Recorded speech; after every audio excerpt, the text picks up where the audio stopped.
मौलाना साहब अपनी बीवी के साथ एक गली में रिक्शा से उतरे और इर्द गिर्द देखा तो बहुत पछताए। चारों तरफ तवाइफों के घर थे और कुछ तवाइफ के घर के दरवाजे पे खड़ी पान चबा रही थीं। मौलाना ने बीवी से कहा, चलो वापस चलते हैं।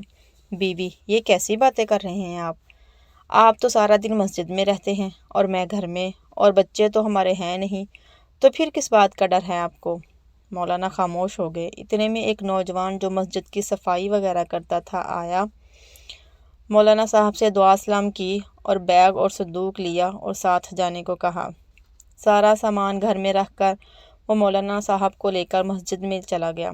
दोनों जब मस्जिद पहुँचे तो खाली पड़ी हुई थी मस्जिद।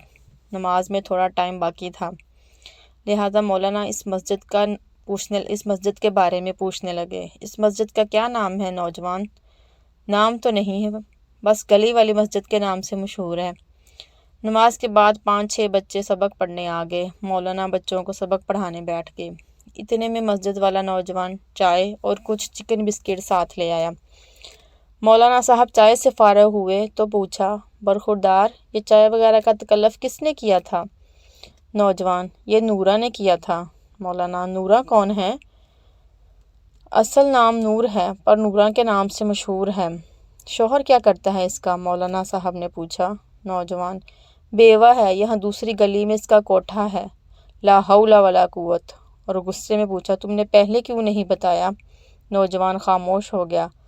अगले दिन इन बच्चों में से एक बहुत शोर कर रहा था। मौलाना ने लाठी दे मारी तो बच्चे के सर पर चोट आई, सर से खून निकलने लगा। नौजवान ने बच्चे को जल्दी से पट्टी वगैरह के लिए साथ वाले क्लिनिक ले गया। जब वापस बच्चे को लाया तो बच्चा फिर पारा पढ़ने मस्जिद में मसरूफ़ हो गया। इतने में मस्जिद के बाहर एक औरत आ गई। मौलाना ने पूछा, कौन हैं आप?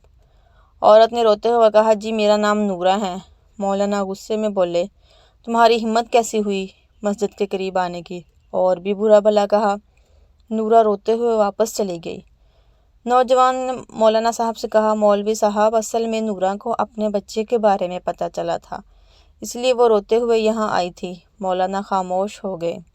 कुछ दिनों बाद मौलाना साहब नौजवान से कह रहे थे, हम मियाँ बीवी हज के लिए तैयारी कर रहे हैं, जब हम चले जाएंगे तो आप मस्जिद का ख्याल रखना।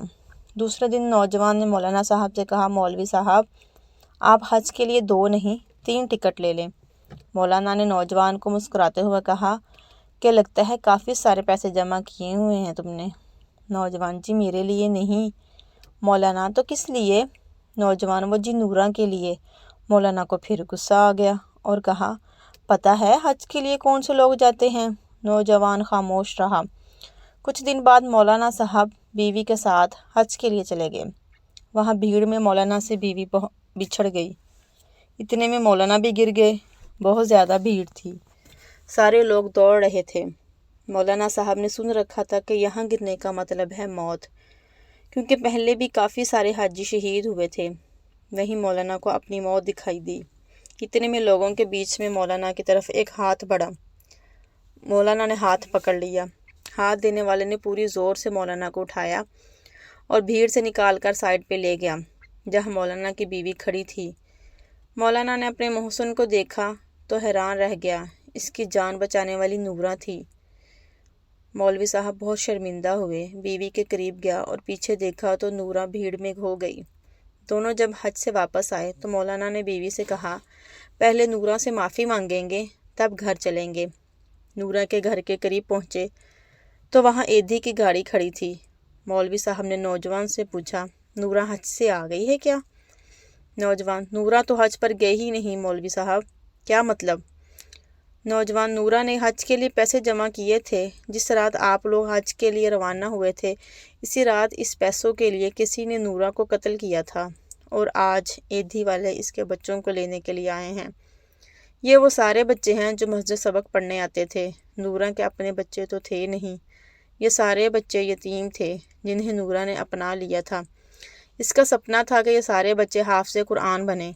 मौलाना साहब की आंखों में आंसू आ गए और पूरी बात इसकी समझ में आ गई कि हज पर नूरा की जगह कौन आई थी।